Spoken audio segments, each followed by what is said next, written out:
esse ano, né? Começamos em março, se não me engano, é março, abril. Era para ser um pouquinho e foi ficando, mas a última quarta-feira foi financiando, muito grata a Deus e a vocês pela paciência. Uma palavra muito difícil hoje, não tem a ver com o meu trabalho, né, diretamente, como eu costumo fazer, trazer uma reflexão mais técnica, mas tem a ver com dias recentes, né? E ontem eu estava meditando sobre dias difíceis, de uma forma ou de outra, quando não é na minha vida, é na vida dos pacientes, né? O tempo todo a gente lidando com dias difíceis. E como os dias são difíceis de forma diferente para cada um, né? E a gente tem que estar sempre aprendendo como lidar para poder ajudar as pessoas também, né? E aí eu estava pensando muito nisso. E final de ano para mim são sempre dias difíceis. A minha vai entender um pouco mais do que eu falo de fora. E aí chega o final de ano, a gente fica assim, mais um ano, quanto tempo mais, né? Eu estou nessa cidade aqui, vai fazer 4 anos. E sempre com aquela expectativa de que dessa vez é o último ano, dessa vez, não que sabe seja ruim, mas a gente fica, né, querendo voltar para casa, né? Ou sei lá, enfim, mas é sempre a expectativa do que Deus vai fazer. Então são dias assim que tem um peso para mim maior, são dias do balanço, que eu analiso, que é a hora de botar, né, de passar a máquina aí, que a gente vai colher, que colheu, que deu errado, né? Os produtores fazem, né? Se choveu, se teve seca, se teve granizo, o que impactou e qual é a produção que eu estou tendo. Então eu estava pensando muito sobre isso ontem. E toda vez que eu penso em dias difíceis, eu gosto de lembrar de José. Né? José me anima, assim, adoro o verso o cara, né? Da Bíblia. Só que aí eu falei, vamos começar a ler um livro essa semana. Eu não sei, vocês, acho que todo mundo já fez, Deus vai falar comigo, sabe, assim, né? E aí eu sempre fico com medo de abrir o Jó, né? Toda vez que abre o Jó, eu falo, não, peraí, deixa eu abrir de novo, acho que eu abri errado, não quero ler Jó. E aí, semana passada, eu falei, vou começar a ler um livro, o que eu vou ler? Aí eu abri Jó, eu falei, meu Deus, Jó. Né? Aí o Espírito Santo falou comigo, você tá falando, tá difícil? Né? São dias difíceis, tá pesado, vai ler Jó. Não vai ler José. José vai ficar muito animadinha, vai ler de novo. Aí eu, tá bom, vou ler Jó. Eu comecei a ler no capítulo 2, eu falei, não adianta, muito intenso, esse livro é muito pesado, é muito profundo, né? É muito difícil de entender. E aí hoje eu li mais um capítulo, eu falei, gente do céu, que isso? Eu não consigo entender, né? Eu vou recorrer aos universitários. E aí eu lembrei de um vídeo que eu assisti uma vez do teólogo Rodrigo Silva, não sei se vocês conhecem. E ele explica muito bem explicado várias coisas, né? E aí ele tem vários vídeos sobre cada livro da Bíblia. O que você quiser saber, eu acho que ele destrincha muito bem. E eu falei, bom, eu lembro que eu vi uma vez ele explicando sobre Jó, vou assistir de novo, né? E aí eu fui assistindo, parei no meio, eu falei, não, esse negócio de Jó não vai rolar, falar de Jó. Eu não tenho nem profundidade para isso, não tenho estudo bíblico para isso. Como é que eu vou falar de Jó? Aí parei o vídeo, fui fazer outra coisa, fui tomar banho, e de repente veio uma coisa no meu coração. Eu, é isso? Mas será que é isso? Eu falei, não, peraí, você explicou ali no todo, né? Vamos nessa parte que Deus quer falar. E aí, retomei o vídeo, continuei assistindo e fui anotando algumas coisas, né? O nosso tempo aqui é mais curto, então queria até falar um pouco mais sobre essa introdução que foi explicada, que para mim trouxe muita novidade no entendimento, né? A forma como ele explicou. E aí, mas eu vou ser mais breve, que é pra gente não, que é para não passar muito aqui do tempo. Então, bem no comecinho do livro de Jó, primeiro capítulo,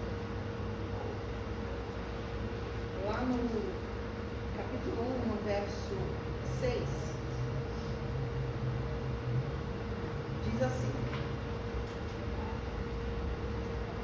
ora, houve um dia em que os filhos de Deus vieram apresentar-se diante do Senhor. Satanás veio também entre eles. E aí ele já começa explicando aqui que foi muito interessante.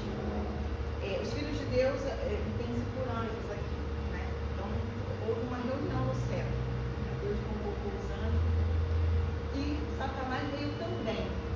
E aí ele explica na tradução do texto original hebraico, né, o também, esse também bem contraditório, porque não é que ele está lá. Né? Satanás está fazendo uma reunião no céu. Quem foi fazer lá? Quem comprou ele? Né? Então, o também ele é o contraditório.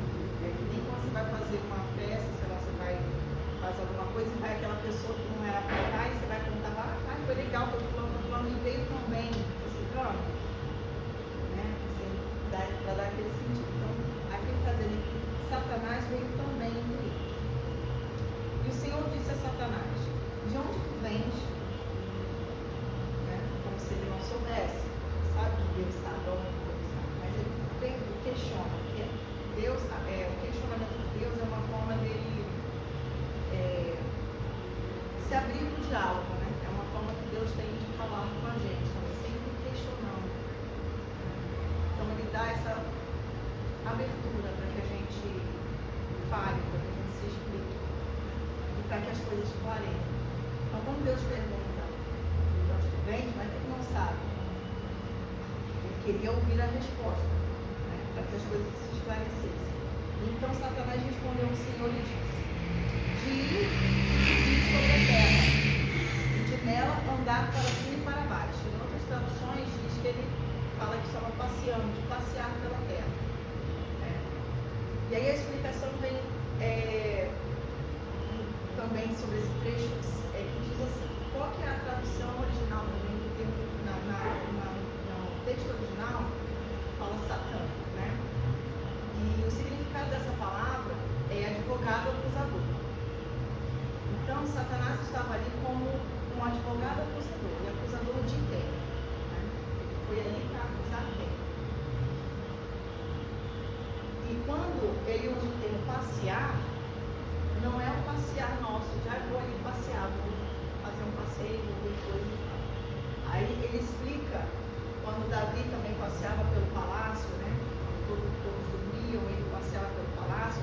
Esse termo passear, ele faz referência ao momento que a gente sai, nem quando a gente vai, apaga as luzes e vai dar uma olhada pela casa para ver se está tudo em ordem, se está tudo do jeito que a gente deixou, se as portas estão combinadas, se tem alguém tentando entrar, né? Então, quando Satanás diz que ele veio de passear pelo mundo, né, de onde que ele vendia e vira, ele está aqui, estou passeando, porque essa terra aqui é minha, passeando na terra aqui de Deus. E aí surge um outro fato para a gente refletir, né? Como assim a terra, né? Ele se sentia dono da terra. Como que a terra era dele, ele estava ali passeando, era como se ele dissesse: eu tenho direito de estar aqui. Eu também faço parte. Essa terra aqui é minha. E aí é explicado que quando Adão e Eva pecaram e escolheram o caminho das trevas, eles entregaram a Satanás a terra. Então tem demandas, e ele fala muito sobre o livro de Jó, ele é muito jurídico, né? Ele usa muitos termos jurídicos, e há demandas no judiciário, né? Elas não são moralmente corretas, mas são legalmente corretas. Por exemplo, se eu pego um contrato, faço você assinar de forma que te engano. Assina aqui para mim, né, um papel qualquer, e você assina me passando seus bens. Eu não estou agindo moralmente da forma correta. Mas o juiz vai falar: olha, realmente ela te enganou. Moralmente ela agiu de forma errada, mas você assinou. Então, já que você assinou, eu tenho que dar o direito para ela. Então, quando Adão e Eva pecaram, escolheram o caminho das trevas, juridicamente, legalmente, Satanás ganhou poder sobre a terra. Não da forma certa, mas ele assumiu esse espaço. E aí tem passagens que diz, né, que em Mateus 4, que fala quando Jesus é tentado pelo diabo no deserto, e ele o chama e fala, eu vou te dar, olha aqui, ele no chão, eu posso te dar tudo isso aqui. Esse mundo todo aqui eu posso te dar, tudo que está aqui eu posso te dar. E Jesus não questiona a autoridade dele, não que ele poderia dar. Ele tem poder sobre o mundo, sobre as coisas do mundo. Ele pode nos dar muitas coisas. Tem esse dom. E outra passagem que diz em João também, quando ele fala que vem aí o príncipe deste mundo. Outro que diz, o mundo jaz o maligno. E outro que diz, né, em Apocalipse ele citou, o mundo, tem uma passagem que diz que e aí o mundo se tornou do nosso Senhor e do seu Cristo. Então o que ele está querendo explicar aqui? Que o mundo, ele é dominado mesmo pelo diabo. Ele passou a pertencer a ele depois da queda de Adão e Eva. Para que isso retornasse, para que isso voltasse a ser legalmente nosso, era necessário era necessário que houvesse uma morte eterna. Era necessário que Jesus viesse. E por isso Jesus veio. Por isso Deus enviou Jesus, para que houvesse essa correção. Não que Deus tenha, não foi Deus que errou, tá? Não sei se eu estou conseguindo explicar aqui para você que está fazendo sentido. Mas é como era necessário que houvesse a morte eterna, que um justo viesse, que Jesus viesse, para que ficasse claro para o diabo que ele não tem o poder, embora ele esteja aqui, embora ele tenha toda a influência no domínio desse mundo, mas que essa terra não pertence a ele. Então foi a forma de Deus mostrar de verdade, não que ele precisasse provar, mas a fim de eu vou explicar aqui, falando um pouco sobre isso. Daí a gente pergunta, né? Quem entregou a terra foi Adão e Eva. E quando Deus responde para ele, né, o Senhor disse a Satanás: tu consideraste o meu servo Jó? Que quando ele diz, eu vim de passear na terra, essa terra não é minha, né? Eu tenho o direito de estar aqui. E aí Deus pergunta, tu consideraste o meu servo Jó? Que não há ninguém como ele na terra, homem perfeito e íntegro, que teme a Deus e se afasta do mal. Deus aqui está mostrando para ele, o diabo, Satanás, que embora ele estivesse naquele momento, possuísse a terra, ele não poderia abarcar ela toda, ele não poderia dominar ela toda, enquanto houvesse um grupo que o rejeitasse, que o negasse, que se afastasse do mal. Porque Deus não precisa da maioria, basta um para que ele se manifeste, né? Então, quando Deus dá o exemplo de Jó, Deus está usando Jó ali como foi um argumento que ele usou para mostrar, né? Tipo, falar assim, mas você acha que você é o dono da terra, né? Você acha que você manda ali, mas você viu Jó? Você viu aquele meu servo? Tem um lá que não se curva, tem um lá que não cede ao mal, tem um lá que me adora. E essa é a grande ira de Satanás. É isso que ele tenta o tempo todo, convencer-nos do mal, aproximar-nos do mal. Enquanto houver um nessa terra, ele não pode dominar. Ele vai passear, ele vai influenciar, ele vai mexer em muitas coisas, mas ele não pode dominar a terra. Por isso é a importância da gente se multiplicar mesmo,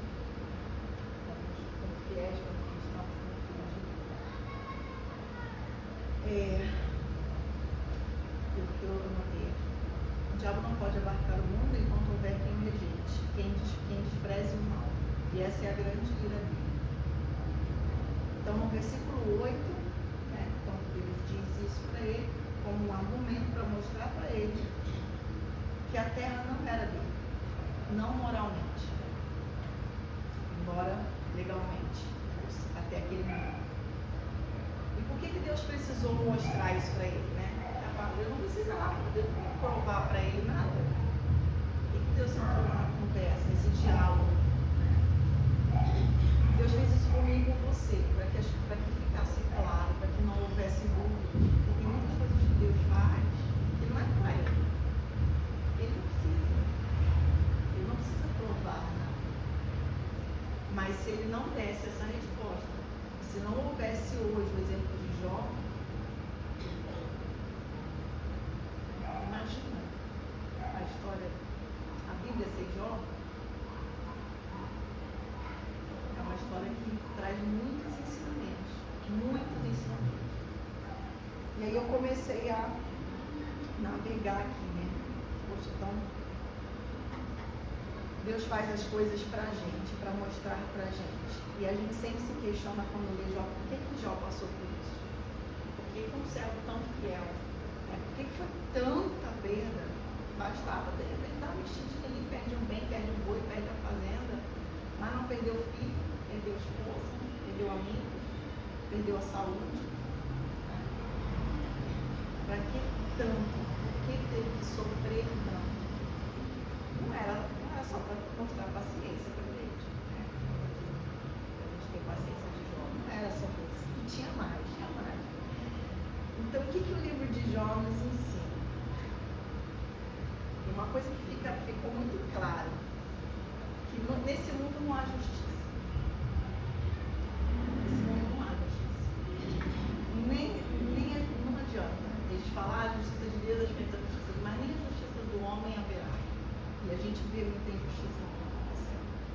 E a Simara, esses dias, pregou sobre, né? Falou sobre por que a gente se questiona tanto coisas que acontecem no mundo, guerras, crianças que morrem, pessoas boas, e por quê? Por que Deus permite que essas coisas aconteçam? Então a gente precisa entender que, e Jó nos mostra isso, que nesse mundo não há justiça. A gente não pode esperar que haja justiça. E a justiça de Deus, ela está guardada para nós depois desse mundo, depois dessa vida.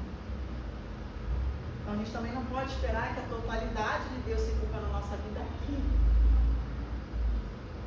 Vai ter momentos que a gente vai passar por situações que eu não merecia isso. Por que comigo? Por que é tão difícil? O que eu fiz? Ai, né? Vai se questionar, vai questionar Deus. Mas é necessário e vai acontecer. A nossa justiça, ela vem depois. E tem, né? Pedro diz, nós aguardamos novo céu e nova terra, nas quais habita a justiça. Então é no novo céu e numa nova terra. Nossa expectativa de justiça, de viver aquilo que Deus tem para nós, não é aquilo que Deus tem preparado para nós. A nossa verdadeira bênção, ela vai vir depois, ela não é nesse mundo. E as intervenções que Deus faz nesse mundo, né, é justamente pela dinâmica desse conflito entre o bem e o mal, a luz e as trevas. É preciso que Deus intervenha em algumas situações, para que Ele nos mostre poder, para que Ele nos mostre autoridade, para que Ele nos mostre que a gente não está sozinho. Mas Ele não pode intervir em tudo. Ele não pode mudar todas as coisas, Ele pode resolver todos os nossos problemas. Então a gente precisa aprender a lidar com isso, ter essa consciência. Tem muitas coisas que a gente faz, que a gente vive, né, consequências que a gente colhe, que são frutos do nosso comportamento, das nossas escolhas, da nossa falta de conhecimento, de interesse, de buscar saber. E aí a gente vive, colhe essa consequência e fica querendo que Deus resolva pra gente. E em alguns casos Ele pode intervir, mas em outros casos Ele não vai intervir. A gente tem que lembrar sempre do livre-arbítrio, né? Não só para os momentos bons, mas para os momentos ruins também. Então, consequências virão de todas as nossas escolhas. E esse conflito, essa dinâmica entre o bem e o mal, e que fica, né, que a gente vive sempre, é muito para a gente ter a consciência assim, do que os dois lados eles nos querem. Né? O livro de Jó mostra muito isso. Deus não abandonou Jó, Deus permitiu. Né? E Satanás queria o tempo todo provar, né, que ele queria ganhar Jó, que foi o exemplo que Deus, foi o argumento que Deus usou, como se ele usasse para falar, vai lá, até minha filha Silmara. Tenta ela, se a Silmara cai um monte de gente. Né? E é isso que Satanás quer. Dentro de casa, no trabalho, de alguma forma ele vai testar. E aí que está o interessante, ele testa. Ele vai provando a gente, né? Nas pequenas coisas até chegar nas grandes coisas. Então, quando Deus permite e quando Deus intervém em certas situações para mostrar para a gente, para dizer calma que eu estou aqui, está tudo sob controle, mesmo diante das problemáticas da vida, é importante a gente lembrar também que as promessas de Deus, as promessas, né, que Deus faz para nós, elas não são desse mundo, são do outro mundo. Que todos os milagres que Jesus fez também foram milagres provisórios. Jesus não operou milagre para todos, ele não curou todo mundo, ele não ajudou a todos. Foram casos, exemplos que a gente conhece. E esses milagres eles também foram provisórios. Então, quando Jesus ressuscita Lázaro, por exemplo, ele não deu vida eterna para Lázaro, né? Lázaro ressuscitou e depois de tempo ele morreu de novo. Era provisório. Então, tem momentos da nossa vida que Deus vai intervir, que a gente vai degustar. E achei interessante essa frase que ele colocou, que assim, as coisas ruins, elas são passageiras. Todas as situações ruins, elas passam. As dificuldades passam, as dores passam, os problemas passam, por mais difíceis que sejam, eles vão passar. Mas as coisas boas, elas são pequenas degustações do que há de vir. Então a gente acha que a gente tem uma vida boa, né, que de vez em quando enfrenta problemas. E aí quando a vida tem um problema, a pessoa já começa a querer desistir de viver. Ai, minha vida é só problema, é só dificuldade, é um problema atrás do outro. E não é bem por aí, como Deus diz também, né, que no mundo tereis aflições, a gente então sabe que vai passar por aflições, e a gente precisa ter bom ânimo. Então os momentos bons, eles são uma pequena degustação daquilo que Deus tem. É importante a gente se apegar, se agarrar, viver com intensidade no momento de Deus. Cuidar para que eles durem um pouquinho mais. Mas a gente não pode achar, como muitos jovens acham hoje, que a vida tem que ser um morango. E eu não posso enfrentar dificuldade, eu não posso suportar dor, eu não posso suportar perdas e sofrimento, eu não posso. Eu tenho que ser feliz o tempo todo. Isso é uma mentira. Uma mentira que o mundo prega para enganar o nosso coração, para que a gente fique fraco nos momentos difíceis. E que às vezes nem são tão difíceis. Como Deus me mostrou aqui, se eu não está falando que é difícil, vai de Jó. Falei, opa, nossa, peraí, desculpa, que a vida está boa, nossa, tá uma maravilha. Perdão, Senhor. Não chega nem aos pés, e graças a Deus por isso. Então, não posso reclamar. Então, a primeira coisa que o livro de Jó nos ensina é isso, que nesse mundo não há justiça. A gente não pode ficar esperando que a justiça se faça aqui. A gente tem que entender que esse mundo aqui é ruim mesmo, é difícil mesmo, é luta mesmo, é batalha mesmo, né? E graças a Deus, por graça mesmo, só por graça a gente consegue ainda ter momentos de alegria e de felicidade, né? Que são bons para nós. Não quer dizer que a gente, nossa, a vida do crente é a vida sofrida, não, pelo contrário, é porque a gente tem uma esperança num novo céu e numa nova terra. A gente sabe que a gente tem que começar a realmente ver isso como uma realidade. Não é essa a vida. Aqui é só uma passagem. A nossa felicidade, a nossa alegria vai estar, a nossa justiça vem depois. E a segunda coisa que esse livro ensina, fala, que deixa muito clara, sobre de quem é a culpa, né? Então, quando a gente começa a se questionar pelos dias difíceis, pelas situações difíceis, a gente começa a querer encontrar culpados ou se sentir culpado. Onde está a culpa? Se meu filho foi para as drogas, onde eu errei? Se eu perdi meu emprego, onde eu errei? Se o casamento acabou, onde eu errei? A gente começa a querer buscar, a justificar. Só que culpa a gente resolve com perdão, não com justificativa. Então não adianta a gente querer buscar culpados.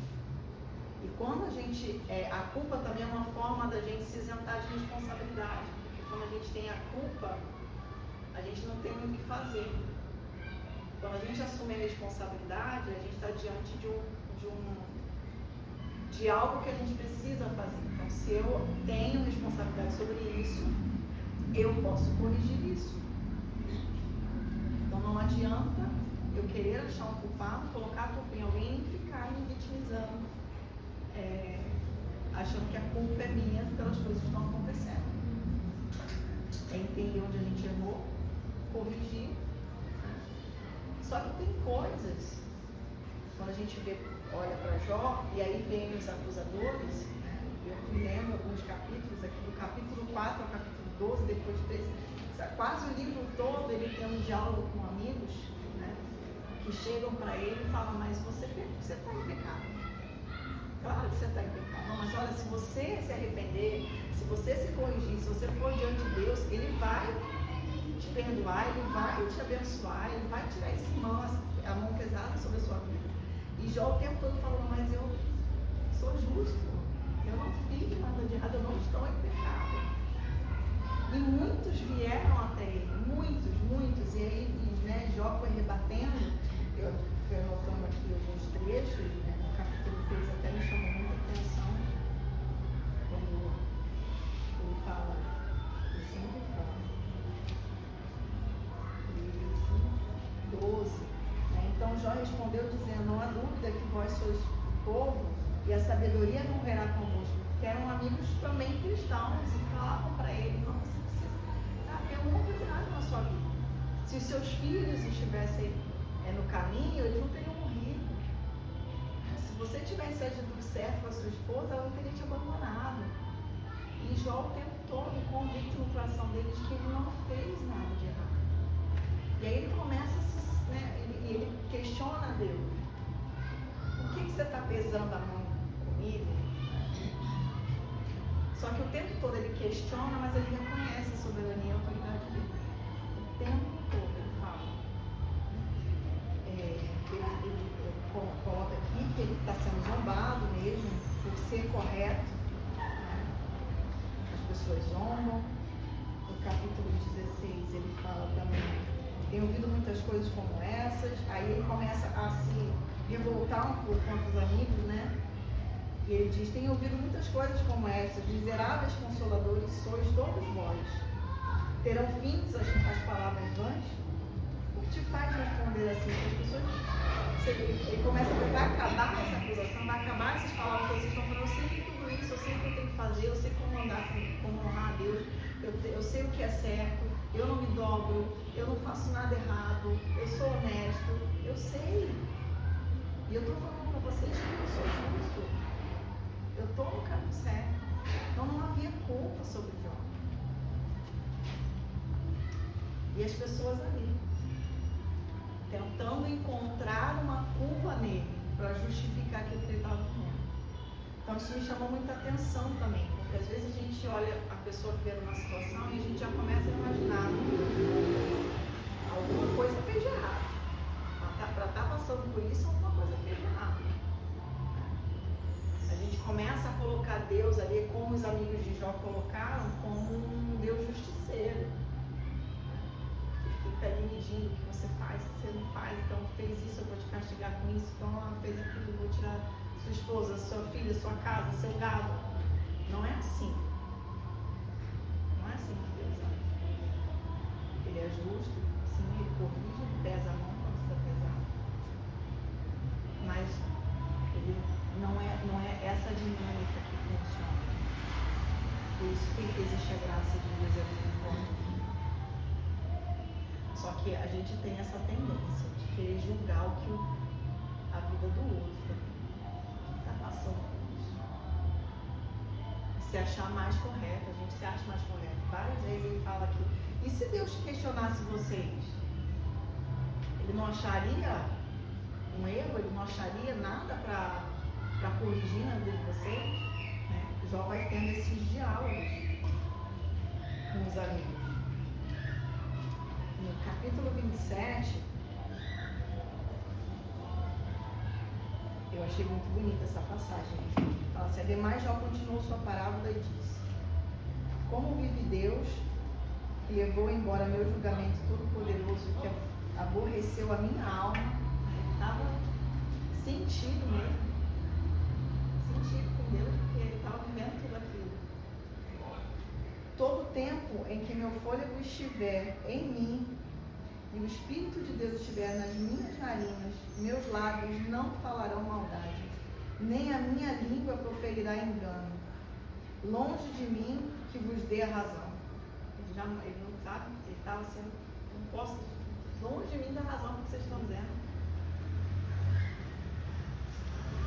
Não removerei integridade, a minha justiça me agarra, e não alargarei, meu coração não me reprovará enquanto eu viver. Então, contudo, mesmo aborrecido, já entristecido, ele reconhecia a soberania de Deus e ele jamais se deixou abater moralmente. Ele não se curvou, ele não se irou, da boca dele não saiu maldade, ele não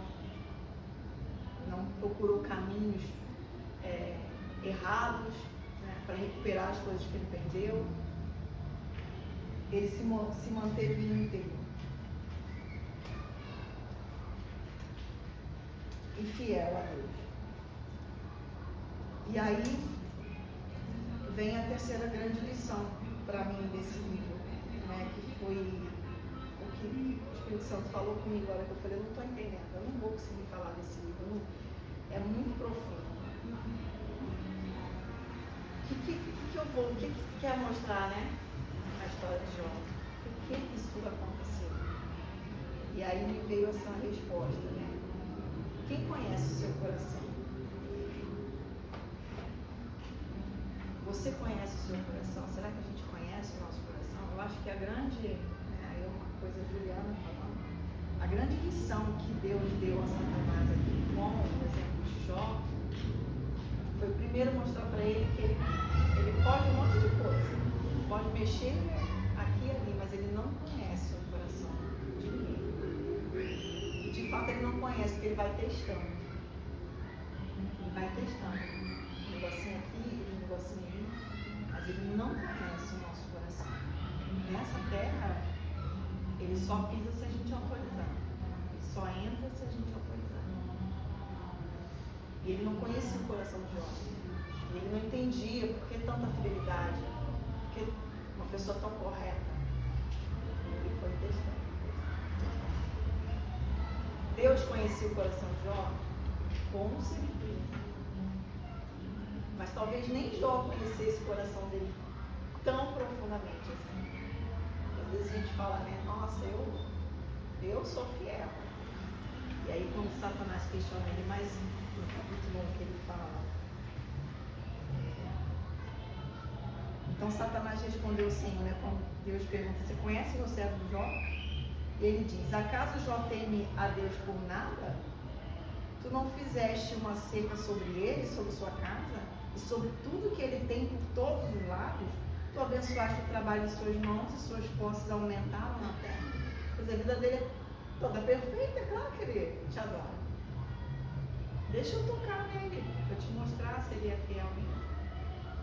Não era para Deus, sabe? Deus não precisava sair, então vai lá, testa ele lá, deixa eu ver se ele me ama mesmo. contrário, Deus permitiu para mostrar para Satanás que ele não conhece o nosso coração. Para mostrar para a gente também. Será que a gente conhece o nosso coração? O que eu preciso perder de repente? Que área da minha vida, se for tocada, eu vou me afastar de Deus? Porque enquanto está tudo bem, está tudo bem. O que te afastaria de Deus? O que te faria blasfemar? O que te faria negar? Quais circunstâncias da tua vida pesaria para você repensar a tua fé? Como acontece com as pessoas. Sai da igreja, desviei, abandonei a igreja. A pessoa abandona a igreja, esquece que não é a igreja que está abandonando, né? Tamanho da fé. E Jó mostra como que ele conhecia Deus profundamente, porque toda vez que os amigos vinham questionar ele, falar, ele rebatia, ele falava, ele criou, ele fez, ele, né, nu eu vim e nu eu vou voltar. Ele me tirou do útero da minha mãe, ele me conhece, ele sabe, então ele tinha uma noção muito perfeita, um conhecimento muito perfeito de quem é Deus, do caráter de Deus. Então ele sabia que ele não estava entendendo, ele estava triste, estava assim, sabe, sentido mesmo, magoado. E Deus compreende, mas firme ali, eu não entendo, mas ele me criou, Deus deu, Deus tirou. Ele fala isso. Chegam os ventos, começam a soprar, vem um daqui e fala, olha, pegou um fogo lá na sua fazenda, matou os gados, olha, caiu seus filhos morreram. Vai vindo notícia onde tudo que é lado. O que ele faz? Ele rasga as vestes, né? Ele raspa a cabeça, e a Bíblia diz que isso é uma atitude de angústia. Rasgar as vestes, raspar a cabeça era um sinal de muita angústia. E ele se prostra ao chão e ele começa a adorar. Mas não é a adoração que a gente fala que eu vou adorar, louvar com alegria, não. A adoração, ela demonstrava no temor, no desespero. Só que as pessoas, né, Jó sabia que ele precisava se jogar diante dos pés do Senhor, com adoração, em adoração. Então adorar a Deus nem sempre é só na alegria, só com louvor, eu tenho que estar feliz para adorar. Não, você tem que adorar no momento da angústia. Adorar com as suas lágrimas, adorar com as suas palavras, adorar com a oração. Se prostrar, clamar a Deus é uma forma de adorar, de colocar e mostrar e suplicar. Com a gente, como ser. Eu já vivi dias difíceis, mas nem perto disso aqui. E eu ainda me achei muito forte, porque eu me apeguei mesmo. Foi o que me sustentou. Certeza de que Deus estava comigo. Podia acontecer o que fosse. Isso é o que eu tenho como convicção. Agora eu não sei. Quando eu olho para a história de Jó, eu falo, mas nem aconteceu nada. Tudo muito suave. Até que ponto eu resisti? E é isso que a gente tem que começar a se preocupar. Mas no sentido de nos fortalecer, de buscar, estarmos preparados, conhecendo realmente a Deus, o caráter dele, saber que ele te criou, ele te formou, ele está com você. Deus jamais vai permitir que você passe por algo que você não vai suportar. E a tua esperança não, a nossa esperança não está aqui nesse mundo, vem depois. A gente pode sim viver injustiças. Que foi preciso uma injustiça. Se o Jó não tinha culpa, então não foi a justiça que aconteceu com ele. mas necessário, para que hoje eu e você tivéssemos aqui um exemplo de fé, de perseverança, de força, do amor de Deus, do cuidado de Deus, da autoridade de Deus, do quanto Satanás pode tentar mexer na nossa vida, como a gente precisa estar fortalecido, atento a essas coisas. Então, foi nesse sentido que Deus falou no meu coração. E aí, no capítulo 42,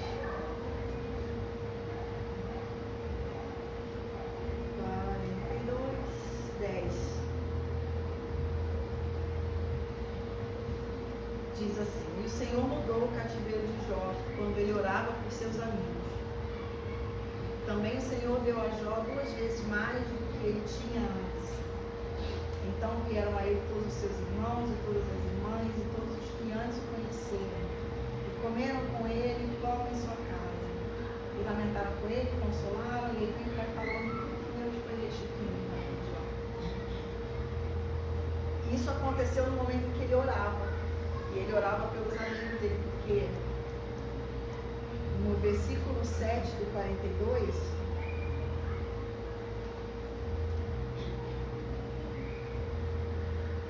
fala assim: E assim foi que depois do Senhor ter falado estas palavras a Jó, o Senhor disse a Elifaz, que era um dos amigos de Jó, o Temanita: A minha ira se acendeu contra ti e contra os teus 2 amigos, porque não falaste de mim aquilo que é certo, como o meu servo Jó. Portanto, tomai para vós agora 7 novilhos e 7 carneiros, e ide até meu servo Jó, e oferecei por vós mesmos uma oferta queimada. E meu servo Jó orará por vós. Por ele eu aceitarei, para que eu não lide com vós conforme a vossa loucura, porque vós não falaste de mim aquilo que é certo, como o meu servo. Então, o tempo todo, os amigos ficavam falando como se Deus fosse, como diz aqui, o justiceiro, como se Deus estivesse pesando a mão ali por uma culpa, como se, enfim, Deus precisasse que algo de errado acontecesse ou acontecesse. Não havia uma confiança na soberania de Deus. Eles precisavam ficar achando justificativa. E Deus se irou com isso. Deus se irou. E ele ia pesar nele. O que Jó fez? Foi orar pelos amigos. Que coração, né? Coração. Assim, de muita fé, muita fidelidade, muita sabedoria e muito amor mesmo. E aí, assim, irritadíssimo ele estava já. Se for lendo, você vai ver que chega uma hora que ele se irrita demais, sai de perto de mim, não falem mais nada, fiquem calados, eu não quero mais ouvir. Vocês não estão entendendo que eu fiz nada de errado. Foi humilhado, foi desprezado, foi rejeitado, que acharam realmente que estava em pecado.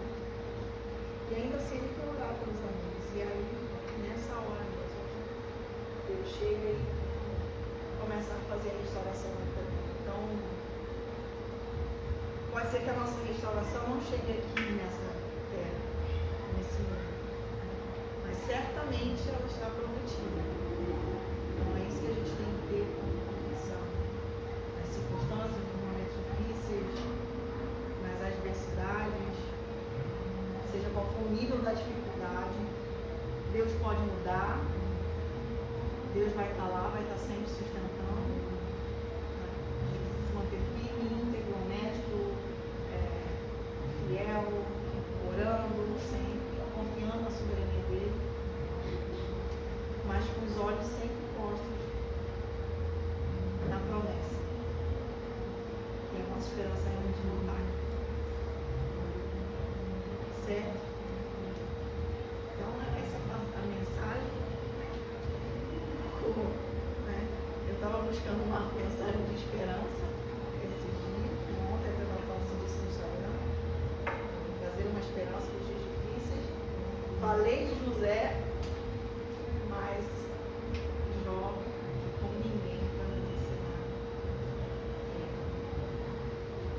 esperar. Nem sempre, a gente vai ver assim, não é de imediato. A gente pode não ver a justiça aqui acontecer, mas Ele está no controle, Ele é soberano. E o que a gente precisa manter mesmo é o nosso temor de continuar agradando a Ele. E mostrando para as pessoas, para as circunstâncias, para o diabo, que o nosso coração é fiel. Independente das circunstâncias. Se a nossa vida está maravilhosa, somos fiéis. Se ela está turbulenta, permaneceremos fiéis. Guardar o nosso coração. Porque o nosso coração, Ele não conhece.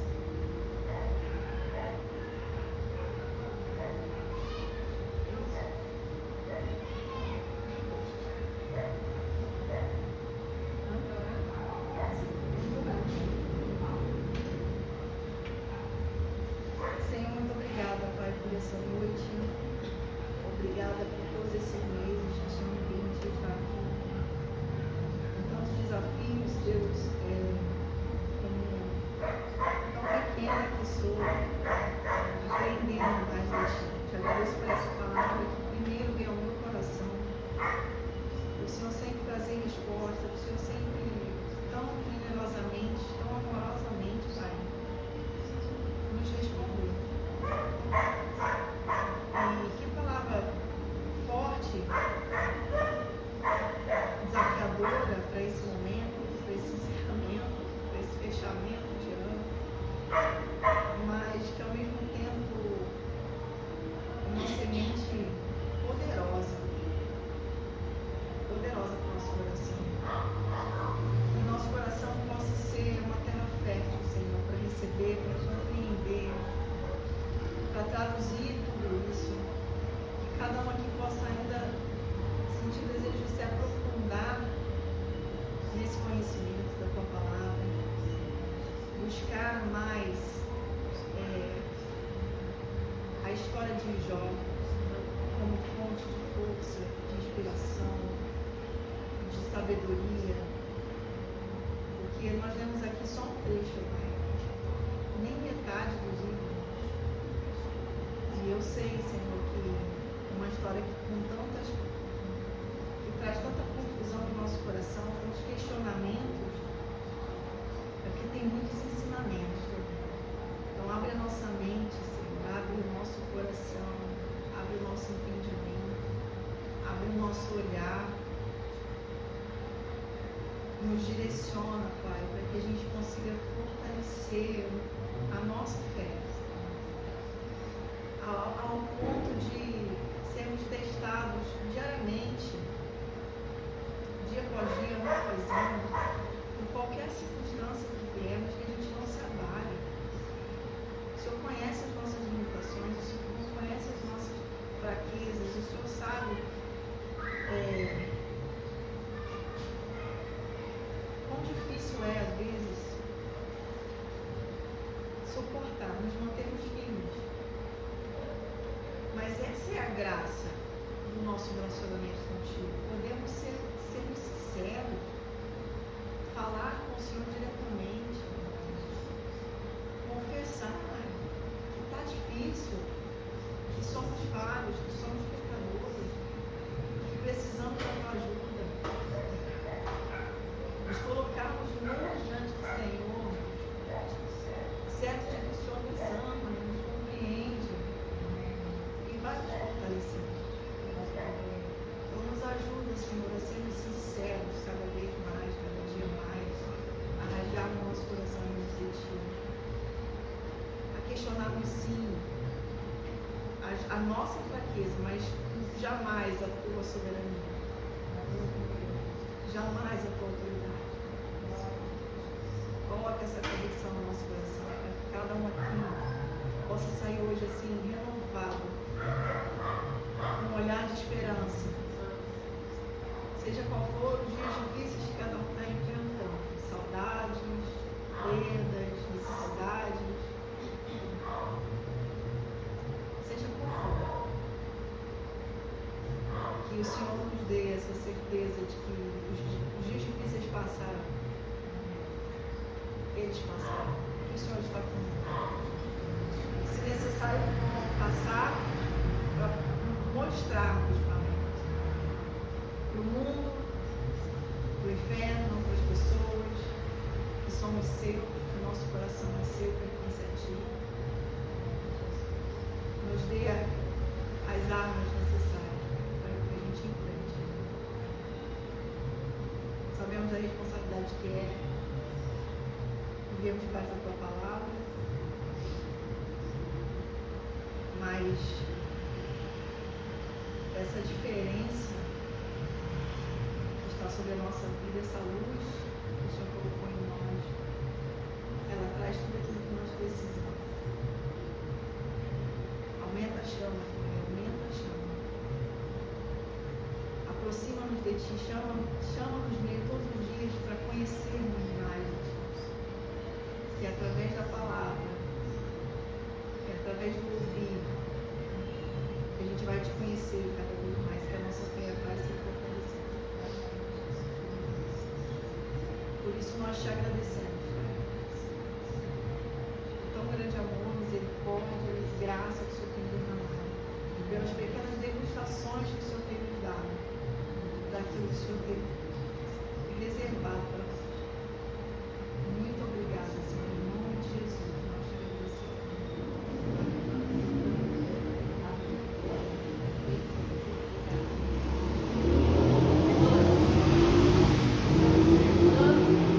E a conclusão do livro de Jó está exatamente, ele descobriu o que está no capítulo 42, verso 2. Vamos repetir?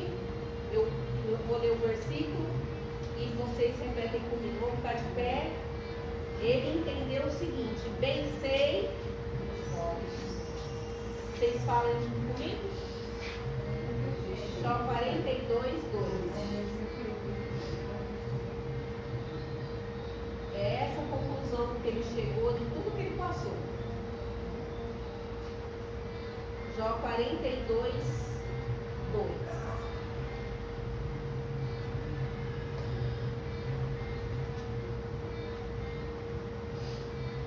Bem sei que tudo podes, e nenhum dos teus planos pode ser frustrado. Dá para decorar?